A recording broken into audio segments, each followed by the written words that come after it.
Muito bem. Coube a mim encerrar, né? Vamos lá tentar fazer um apanhado. Tem 17. Não, estou falando assim. Tem os testemunhos ainda, tem outra também. Muito bem, pessoal. É uma honra muito grande estarmos aqui. Esse evento com grandes nomes na área da saúde, na área jurídica, e essa luta em defesa da vida, tá certo? Eu sou um apaixonado pela bioética, fiz meu mestrado em bioética clínica, e eu sou um apaixonado porque juntou um pouco de tudo, né? Biologia com filosofia, com teologia, o que vai dar? Junta tudo assim, só dá bioética, não tem outra história, né? Então, adentramos nesse caminho aí, tá certo? Então, eu gostaria de iniciar a proposta, a dignidade do nascituro, aspectos biológicos, já foi muito bem, né, abordado aqui por outros palestrantes, entrar um pouco na filosofia e, por que não, também na teologia, por que não? Temos aqui uma massa quase que homogênea, bem homogênea. E aí eu estava conversando ali com alguns professores, olha, não posso esquecer de falar um negócio, que a doutora Janaína colocou.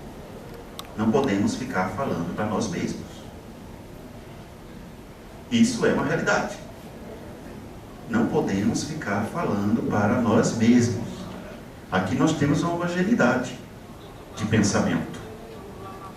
Por valores cristãos, por valores jurídicos, mas temos uma homogeneidade. Então, um encontro como esse, seria interessante, aqui eu vejo uma proposta, veja aí, Davi, um encontro como esse, digamos, 8 ou 10 palestrantes. Chama 1 ou 2 do lado oposto. Que é para ele sentir também a pressão, como nós sentimos quando vamos lá. Como ela mesma colocou, nós somos ridicularizados, foi assim que Janaína colocou, doutora Janaína. Para eles sentirem também, do mesmo jeito, como são convidados que vamos num lugar que eles já fazem proposital. Então, né, um congresso como esse, colocar um lado oposto também é interessante, do confronto. E eles vão sentir na pele. E nós não vamos lá para nem fazer baderna, nem jogar ovo, nem nada disso, certo? Como muitas vezes eles fazem. Eu estava até comentando com o pastor Antônio. Eu acho interessante, entre 8 e 10 palestrantes, por que não chamar 1 ou 2 de uma visão diferenciada? Para eles sentirem, eles verem os argumentos e sentirem também. Eu acho aqui interessante. Isso é convencimento. Porque quando vamos lá, nós somos massacrados, nós somos ovacionados, não deixam a gente falar e tal, não é assim? No entanto, não recusamos em ir, porque temos uma causa a defender, né? Não vamos fazer a mesma coisa, claro, doutor, não vamos fazer a mesma coisa. Muito bem.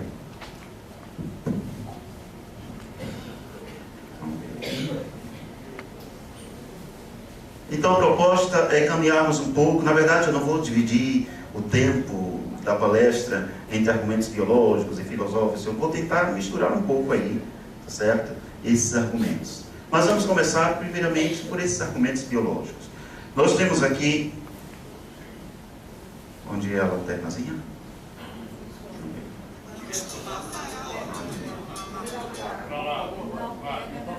Ah, não pega não? Aqui não? Daqui. Ele está perguntando para trás. Ah, é? Para trás. Ah, meu pai. Olha ali agora, mas está bem. Ah, eu tenho que apontar para cá. Ah, então isso não dá certo. Vamos lá. Nós temos ali o desenvolvimento embrionário. Minha gente, se de gametas humanos, nós só podemos esperar o que é humano. Isso é pura biologia. E não tem como desargumentar um negócio desse. Ninguém duvida de que gametas de tartaruga vão vir tartarugas. Ninguém coloca em dúvida isso. Mas o ser humano começa a colocar tantas interrogações. De gametas humanos só vai vir aquilo que é humano. E a filosofia clássica nos ensina, ou ser é, ou ser não é. Ou é humano desde o início, ou nunca será. Não tem esse negócio de metade, até aqui, ou depois.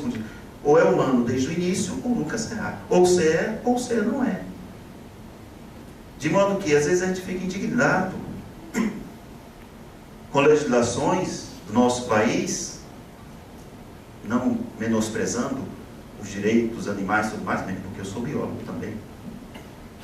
Mas vejam, chega ali em Pirambu, quem não é daqui, nós temos um projeto Tamar, com os projetos das tartarugas marinhas. Chega ali em Pirambu e destrua aqueles ovos de tartaruga. Para você ver. Crime inafiançável de direito federal, não sei o que, não sei o que. Não é assim? Vem pesado. E o ovo humano? Está valendo mesmo que tartaruga? Eu me recuso a valer mesmo que uma tartaruga. Com todo o valor que tem, não fala mais. Com todo o valor que tem a criação, com toda a beleza que tem a criação, o dom de Deus para nós. Mas é isso que acontece. Isso é uma desproporcionalidade das coisas, de valores. É uma inversão desses valores. Aqui nós temos, a partir do momento da fecundação, então todo aquele processo de zigoto, esse desenvolvimento embrionário vai tomando o aspecto humano, nós vamos chamando de feto. Esse embrião humano, ele é um novo organismo. E esse novo organismo é um organismo humano, porque seus gametas são humanos, não podem vir outra coisa. Isso é biologia pura. Existe alguma estrutura nessas primeiras fases embrionárias que vai comandar o metabolismo embrionário. Ainda não é exatamente o sistema nervoso, está em formação. Nós só podemos atribuir isso ao genoma e ao DNA, algo que vai comandando esse metabolismo. Porque a coisa é tão sistemática e tão organizada, a natureza trabalhando. Nós temos ali as divisões celulares de formas múltiplas, 2, 4, 8, 16, 32, né, assim. Algo está comandando ali, dentro da própria estrutura. E nós só temos uma explicação até o surgimento, né? Os primeiros sinais de sistema nervoso, só tem uma explicação de um organismo programado, organizado, que ao tomar o aspecto humano, nós chamamos de feto. Mas é sempre o mesmo organismo. Não há mudança de substância. As mudanças aqui são morfológicas e fisiológicas, todo mundo sabe disso. A morfologia sim, a fisiologia sim, porque está desenvolvendo. Mas em termos de, estou usando a palavra filosófica, substância, em termos de matéria, é sempre a mesma. É a mesma vida continuada, com suas formas diferenciadas. Claro, o aspecto embrionário é um, aspecto fetal é outro, vem a criança, vem o adolescente e tudo mais. Mas se extrai o DNA, deixa guardado, é sempre o mesmo. A genética vem aqui nos favorecer. Estamos diante sempre de um mesmo indivíduo, em qualquer uma das suas fases. Começou humano, terminar sendo humano. Agora, as grandes questões relacionadas à dignidade da vida humana, e aí a dignidade da vida humana intrauterina, e principalmente na fase embrionária, muitas vezes não são questões exatamente da biologia, apesar de ser as suas controvérsias. Que é justamente quando inicia-se a vida. Aí uns pela concepção, pela lactação, a doutora aqui colocou esses argumentos. Outros, pelo surgimento das primeiras células do sistema nervoso, usando o mesmo argumento de morte. Se o critério de morte é encefálico, o critério de vida também vai ter que ser com o surgimento das primeiras células que vão dar origem ao sistema nervoso. Tem gente que levanta essa tese para o critério de vida. Mas, graças a Deus, na sua maioria, do momento da concepção. Porque se não temos dúvidas que no momento da concepção dos gametas de tartaruga, vamos ver a tartaruga, porque vamos colocar em xeque o ser humano. Se não temos em dúvidas, mesmo com as plantas, seres mais inferiores, também os seus gametas vão dar aquela mesma planta, porque no ser humano agora vamos colocar isso. Então agora são argumentos que não têm base biológica, não tem base científica, pode vir com outras áreas que a gente vai mostrar aqui.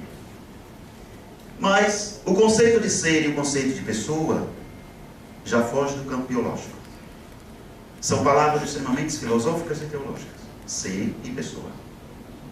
Já não é no campo da biologia. O biólogo vai dizer, olha, gametas humanos, organismo humano. Pronto, terminou. Agora, ser humano E pessoa humana já foge do campo do conhecimento biológico.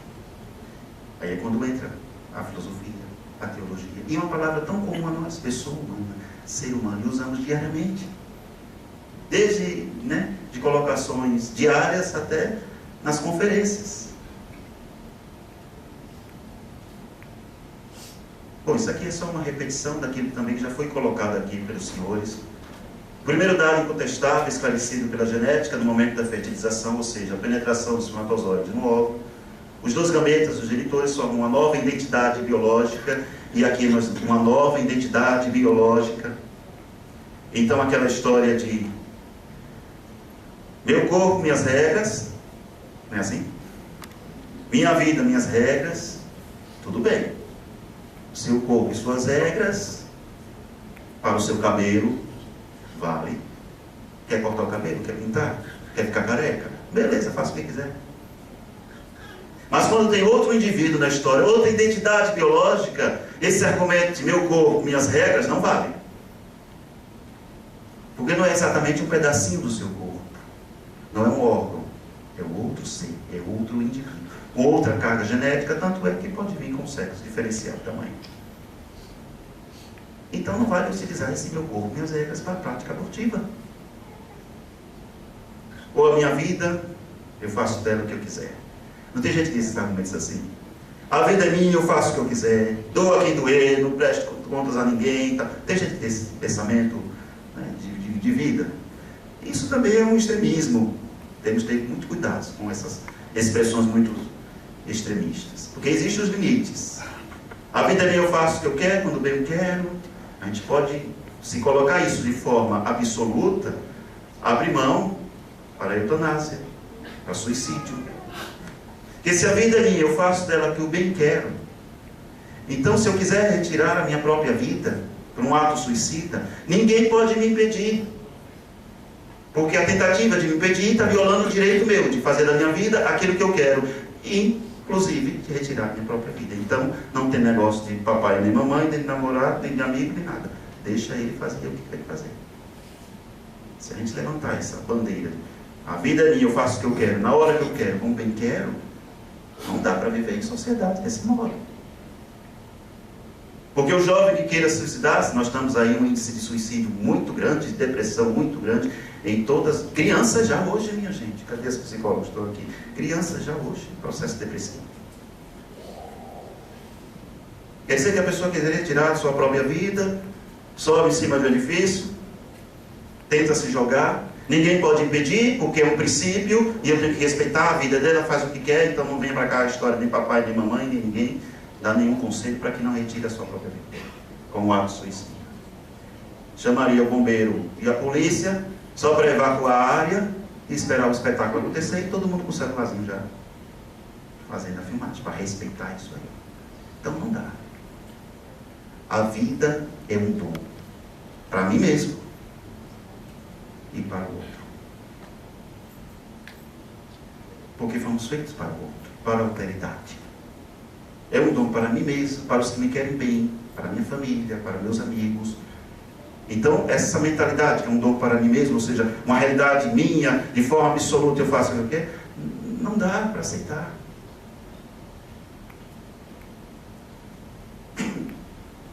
Este novo sistema que começa a operar uma unidade, chamado precisamente zigoto, embrião celular, bom, aí nós sabemos a fusão de 23 pares de cromossomos e tudo mais.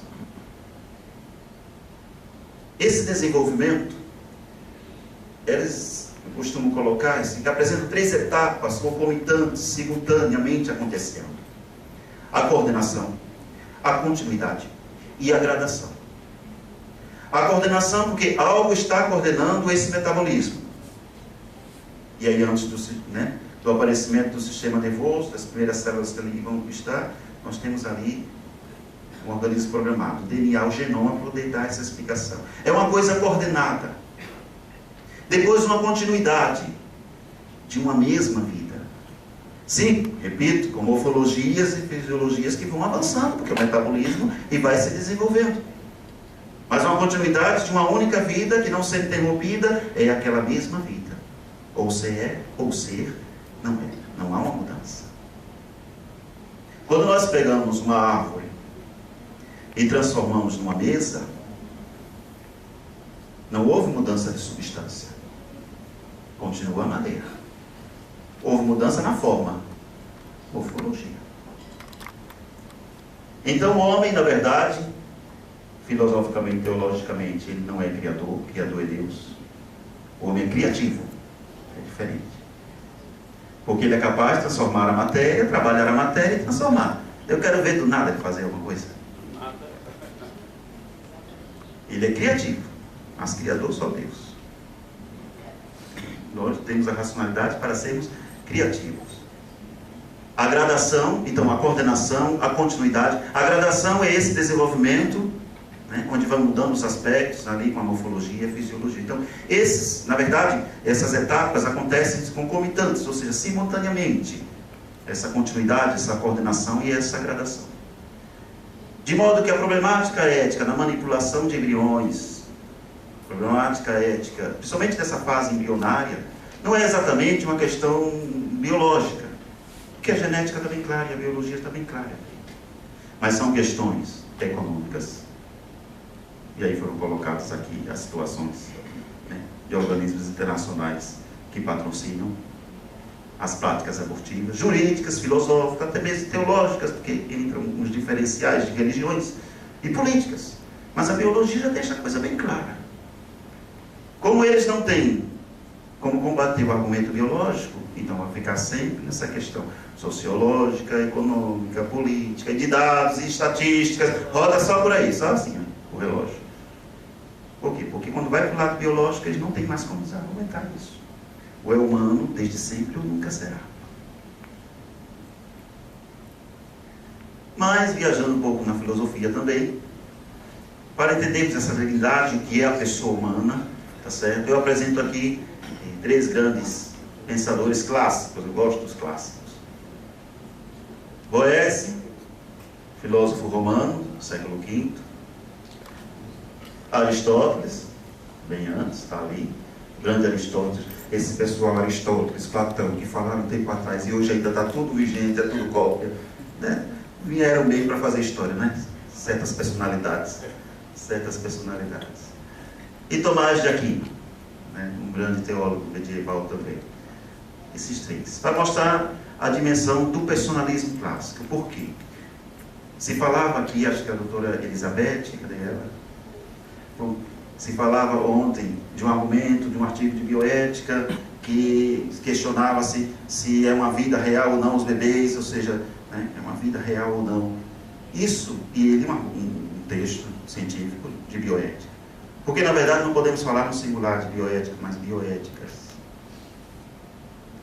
Porque depende do cunho filosófico que está por trás. Tem a principialista, tem a utilitarista, tem a personalista. Nós seguimos a personalista, a pessoa como centro do discurso bioético, né? A valorização da pessoa. E por que esses 3 pensadores? Porque eles vão dar os argumentos para defendermos a pessoa humana a partir do momento da concepção. E nós vamos encontrar esses argumentos lá atrás. Boécio dizia: racionalis natura individua substância. Tinha que vir um padre para falar um pouquinho de latim, né? Racionalis natura individua substância. O que é pessoa? Pessoa, natureza racional, individual, irrepetível. Uma substância racional, individual, irrepetível. Isso já dizia o filósofo do século V. Depois, com os argumentos para o personalismo, que nós chamamos mais de personalismo ontológico, que vai beber em Aristóteles e que Santo Tomás vai colocar todo esse discurso no discurso teológico de ato e potência, racionalidade, vontade, liberdade. Isso caracteriza o ser pessoa. Então, em categorias clássicas, filosóficas e teológicas, o que é uma pessoa? Um ser dotado de racionalidade, vontade e liberdade. Com isso, nós amarramos o conceito em todos os estágios. Claro que o embrião não vai manifestar racionalidade, nem vontade, nem liberdade. Mas Aristóteles tem a resposta. Ele é vida humana, Impotência. Vai chegar o ato. Não impotência na possibilidade de ser vida humana, mas na capacidade de, vai vir, deixa desenvolver, que vai chegar a racionalidade, a vontade, a liberdade. Não interrompa. Então essas categorias clássicas nos ajudam hoje a defender a vida a partir do momento da concepção. E que seres nós encontramos essas características de racionalidade, reflexão, vontade, liberdade? Encontramos em 3 seres. Nós, seres humanos, então pessoa humana, porque dotado de racionalidade, liberdade, mesmo que isso esteja comprometido, mas não perde o seu caráter, a sua dignidade de pessoa, embora alguns questionem, porque há uns conceitos de pessoa modernos aí, em que coloca simplesmente pessoa, ser de autorrelação, pessoa, ser de autoconsciência, e vem cá, e quando a pessoa estiver em coma? Perdeu a dignidade de pessoa, e relação não tem, autoconsciência não tem, deixou de ser pessoa. Então são termos frágeis, até aceitáveis em determinado ponto, mas frágeis para garantir a dignidade da pessoa humana desde o momento da concepção. Porque se para mim o conceito de pessoa é somente um ser de relação, e quando eu não puder fazer interagir com o outro que estiver em coma, que eu não tiver autoconsciência com Alzheimer avançado de quem eu sou, eu perdi a dignidade de pessoa. Não podemos entrar nesse discurso.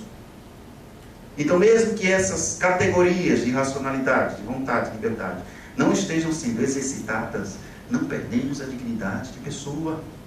Por quê? Porque somos uma substância individual de natureza racional. Pronto. E quem mais podemos encontrar isso? Agora passamos por transcendente. Né? Chamaram um padre, não vou deixar de falar não. Deus, Espírito Santo, Deus também. Aqui é o texto. Mas Deus e os anjos. A fé cristã nos diz isso. Deus é pessoa, racionalidade, vontade, liberdade e a fonte. Anjo, pessoa, anjo é também racionalidade, vontade, liberdade. Tanto que brigam lá no céu, depois cai para cá, decaindo.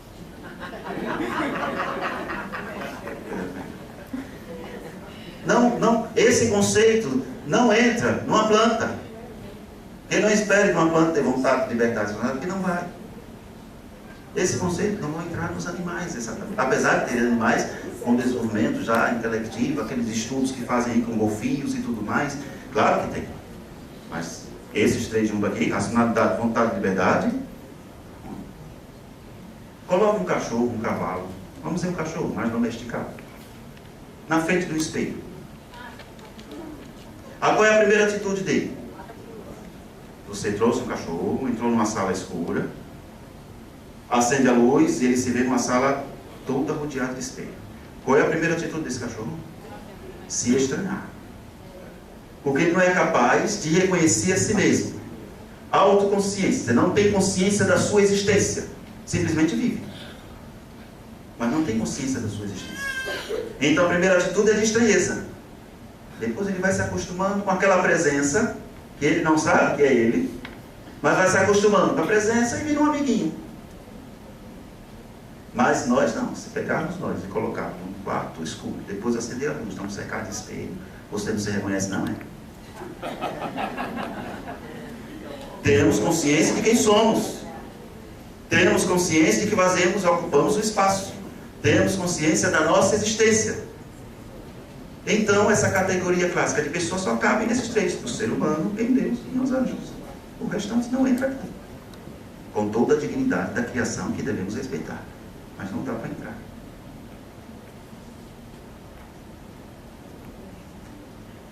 Eu ia deixar de citar um pouquinho, porque citam tantos livros, tantas obras, eu vou citar também um pouco para passar para citar. E já que estamos num momento, numa massa homogênea, né? Temos que ouvir um pouco a todos. Claro que existem diversas passagens, mas antes até mesmo do livro do Êxodo, no livro do Gênesis. Ao final de tudo, façamos o homem a nossa imagem e semelhança. E Deus disse, isso é muito bom. Foi criando. Bom, isso é bom, isso é bom, isso é bom. Quando chega ao ser humano, e isso é enfatiza. E somente a esse ser, que o Senhor diz, isso é muito bom, é que ele diz, façamos agora a nossa imagem e semelhança. Não foi o gato, o cachorro, o periquito e o papagaio. São criaturas de Deus, abençoadas por Deus, mas não é imagem e semelhança de Deus, minha gente. Apesar que tem gente por aí que certas atitudes é pior do que bicho. Não é verdade? Apesar que parece que o negócio está meio... Mas vejam, façamos o homem a nossa imagem e semelhança, né? Nos dá a dignidade. Nos dá essa dignidade. E o livro do Êxodo, a famosa passagem bíblica, a passagem mais conhecida, não matarás, aí tem várias interpretações desse não matarás, de acordo com a lei judaica e entrando para o cristianismo. Mas o fato é, o povo de Israel conhecia essa lei do talião, que era olho por olho, dente por dente. Ou seja, leis que feriam a dignidade da vida humana, mas era o que tinha. A lei do talião também foi superada. Porque a lei do olho por olho, dente por dente, dizia o seguinte: se alguém feriu o meu olho, eu só posso rebater na mesma proporção. Eu tenho que ferir o olho dele. Eu não posso ferir dois, você que só feriu um. Isso é lei do talião. Olho por olho, dente por dente. Ou seja, eu só vou fazer rebater aquilo que sofri como mal, como dano, na mesma medida. Não posso passar. Ou menos, mas não passo. Para respeitar a lei do talião. Olho por olho, dente por dente.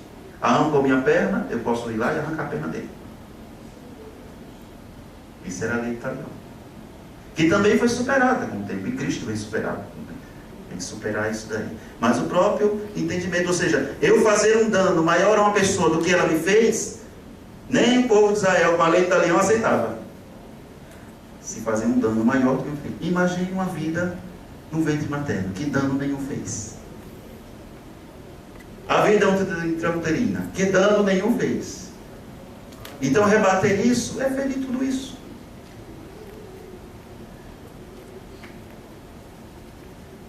Claro, tem algumas passagens próprias do magistério, todo mundo já sabe de qual é salteada a posição da igreja, mas tem alguns importantes documentos que nos fazem refletir sobre isso, tá certo?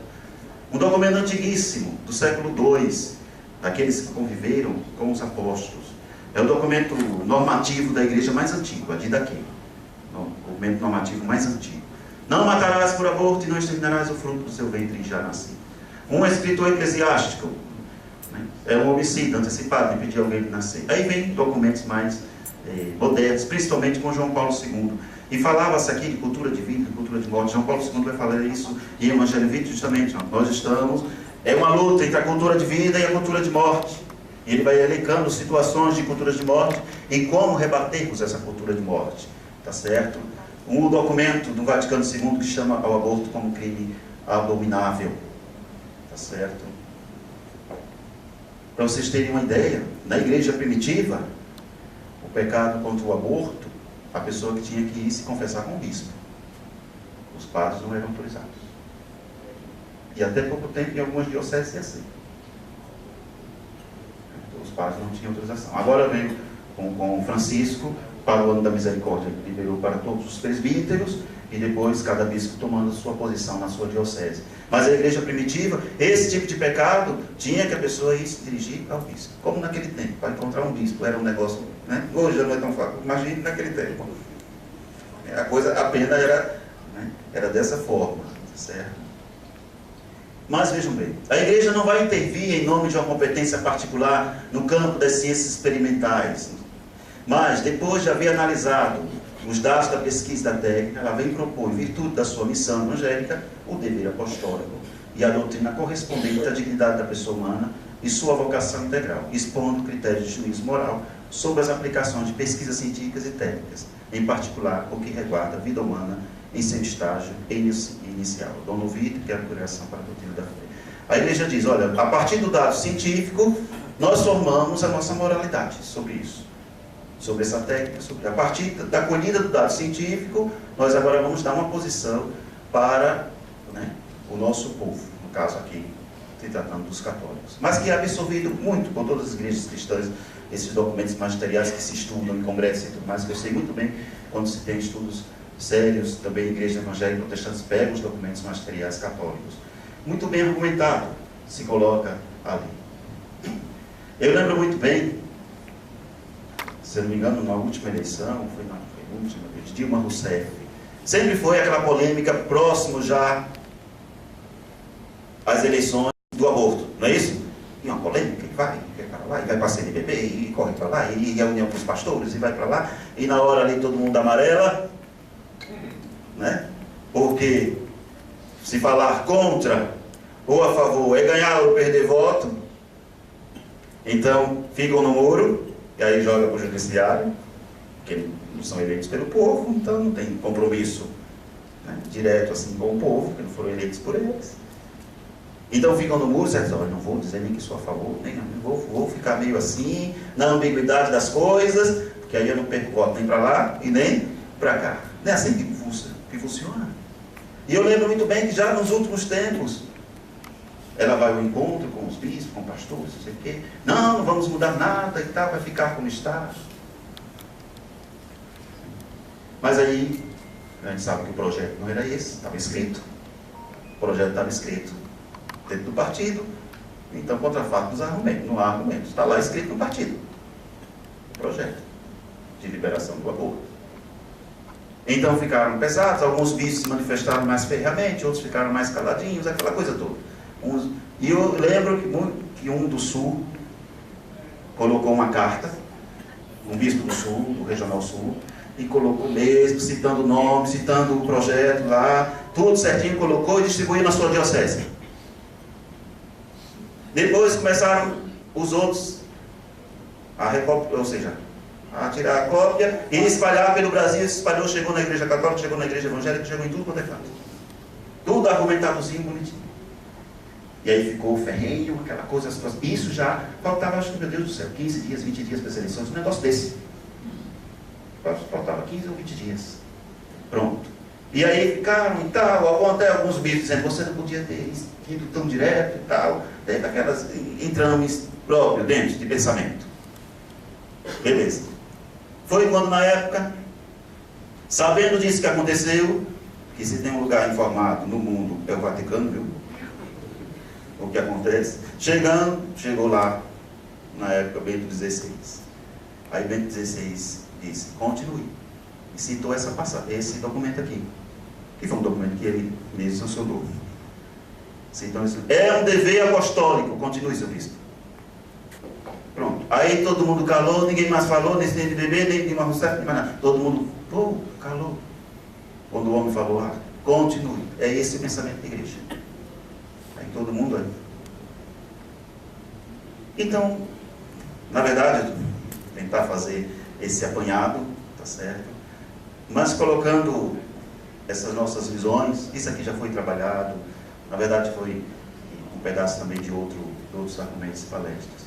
Nós sabemos a legislação é bem clara, o Código de Ética Médica, descumprir legislação específica nos casos de abortamento, se torna um ato vedado, 2009, o Código recente.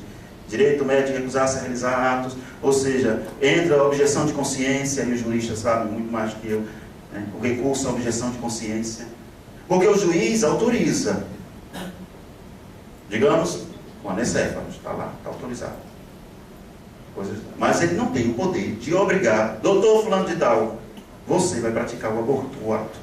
Aí ele não tem esse poder. Por quê? Direito ao médico de recusar-se a realizar atos médicos, que embora ato médico, aborto não é outra história, que embora permitidos por lei, sejam contrários aos ditames de sua consciência. Então entre com recurso de objeção de consciência. Porque ele também não tem o poder de dizer, doutor fulano de tal, no seu plantão, esse aborto tem que ser realizado, e é você que vai fazer. Não tem juiz com essa autoridade. Apesar de autorizar a mulher a buscar, mas não impor que tal médico, fulano de tal, faça isso. Porque o Código de Ética Médica resguarda a objeção de consciência dos seus valores. Garantidos também na Constituição, valores de consciência, valores de religião, garantidos constitucionalmente. Só vem reforçar aquilo que já está na Constituição. Código de Enfermagem também, recentemente, em 2017, continua das proibições, utilizar os conhecimentos de enfermagem para praticar atos tipificados como crime, e aí nós vimos aí a questão né? Crime não penalizado, mas crime ou contravenção penal. Provocar aborto ou cooperar com práticas destinadas a interromper a gestação, exceto em casos permitidos na legislação vigente, que agora é os casos permitidos.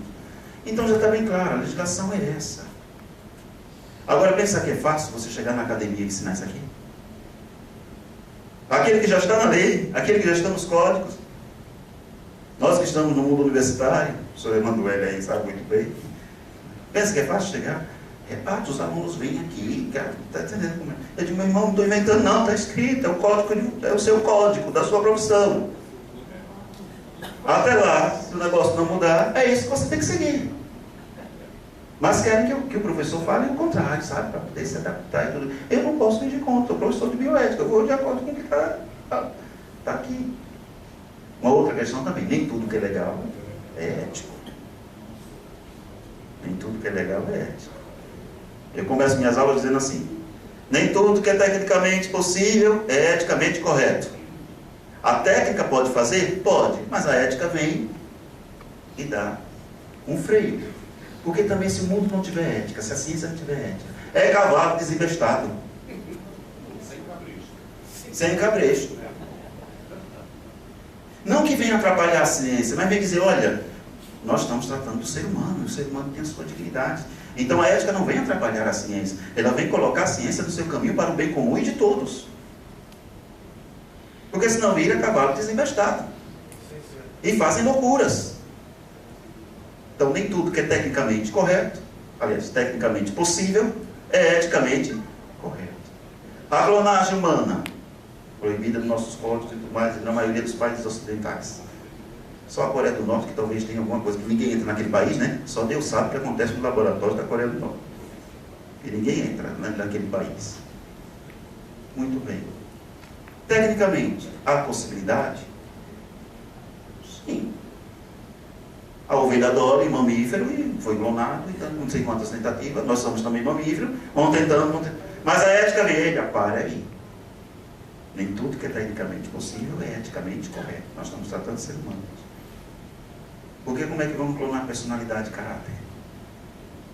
Aí vem aqueles argumentos de novela, né? Que o filho morreu, não sei o que é ressuscitar, fazer nada. Colocaram um novo ser, clonado, né? Quem te garante que vai te amar do mesmo jeito, vai sentir os mesmos afetos? Aonde é que se clona personalidade e caráter? Me diga. Não tem nenhuma garantia que vai te amar. Então, de modo que essas questões de ética, com a ética da vida, com o biodireito, são questões apaixonantes, conflitantes, as ideias são diferenciadas, mas é uma luta que devemos travar. E repito, e vamos colocar em ação, colocar em prática, ver o confronto também, para poder, né, ter o convencimento e colocar as nossas posições em cima desses argumentos. Em defesa de todas as vidas, para falar bem breve, só porque resumi todos.